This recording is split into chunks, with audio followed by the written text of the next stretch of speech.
Hello and welcome. I'm Peter, the host of this channel. And on this channel I share my experience as an independent explorer in the world of the occult.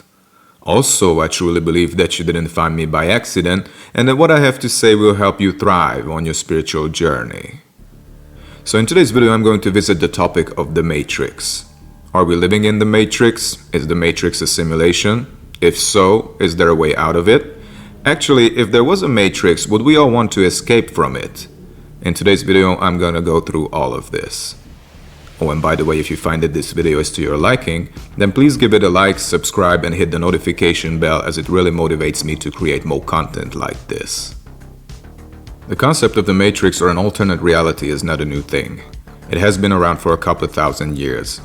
I think one of the oldest stories about this topic is Plato's The Cave. In his story, the characters watch a puppet play displayed on the cave walls lighted by sun or fire. That is their reality. But then one of the prisoners actually leaves the cave and can see what life is really like. And when he tries to free the rest of the prisoners, they turn hostile and want to be left alone because they cling that much to their own, quote, reality. Well, if you ask me, in short, I do not believe that this world is a simulation. Because if there is a simulation, there must be a simulated. So what inspired this world if it is just a construct? However, on the other hand, I am sure that everything that you can see and touch is not all there is either. There is an extended version of this reality which has more to show than what meets the physical eye. What makes me say that? How do I know this? Because I happen to be a person who can always see the mind, which is a total out of the matrix kind of experience. I said this before in my earlier videos, but I'll say it again. I have eyes that can see through the fabric of reality. And I think that this spiritual achievement is available to anyone. One thing about the mind is that you cannot decide if it is in front of your eyes or behind your eyes. I think it's both. Seeing the mind showed me that there is more to this reality than what meets the eye. And if this sounds miraculous, then it's because it is. It's absolutely fantastical. After all these years I have spent seeing the mind, it still fascinates me. And I think that there is no escaping from the mind, not even with astral projection. Because the mind is where all this reality takes place.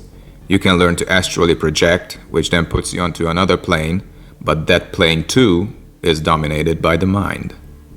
So if there is a matrix, is it really a prison for the mind? The way I see it, what puts the human mind into a prison-like state is the fact that we don't treat this world as a 3D plane. We think in terms of concepts. We are all surrounded by concepts. And it turns the human mind into a prison where the prison walls are made out of concepts. In other words, we imprison our own selves. You see, concepts give the illusion that we know this world we live in, but not quite, because a concept is not the real thing. I have had many out of the matrix kind of experiences or glitches in the matrix kind of things. But they were not from an alternate reality, but they were snippets of the true face of this reality. Like when I spoke about my experience in the woods where that cloud wasn't displayed normally and it looked unfinished. If you don't know what I'm talking about, here's the link to that video. Or there was this other time when I was at home playing with the mind in the dark when I decided to reach my hand out to it, and what happened was truly fantastical. A hand emerged seemingly out of nowhere that I could touch. I could clearly feel the individual fingers, and I still cannot wrap my head around it to this day. One other form of this extended reality is seeing eyes and synchronicities everywhere you look. So, do these experiences come from an alternate reality? I'd say no, only we know so little about this world and its possibilities. We don't even know our own powers as humans. We don't understand what it means to be a human. But I'm certain that it is not all about a pointless suffering, but something truly great and fantastical. The other problem is that a simulation would be mechanical, but this world with all of its features is not. In my opinion, it is primarily spiritual, and only then does it become physical, and only in the very last sense does it become mechanical. We think of life as a mechanical thing because then it's easier to understand. But that is an illusion in my opinion. And you know what? I don't think that we are locked in here.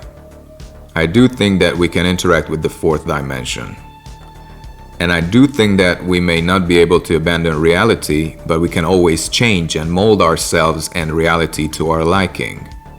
That is what magic is for. If you cannot change your reality on your own, you can always reach out to me for a proxy spirit to ease your job. This kind of experience could result from the most subtle to the most obvious change. I know I've already touched upon this, but another reason why I don't believe that we live in a computer simulation is because computers are mechanical and this world isn't. Computers don't speak the rest of the languages that humans do, other than logic. This world doesn't run on logic. It runs primarily on emotions and different waveforms if you take a good look around in nature. Instincts and intuition are hardwired into our existence. So there is one reality, and I think our job is to reach a state of enlightenment or to find the edge of this reality so you can see what the movers and shakers are of your life. I've created this channel to present just that, my findings regarding the true nature of reality. So there you have it. So that is it for today. If you've had any glitches in the matrix type of experience, please share it in the comments down below. I'll see you in my next video. Take care. I love you.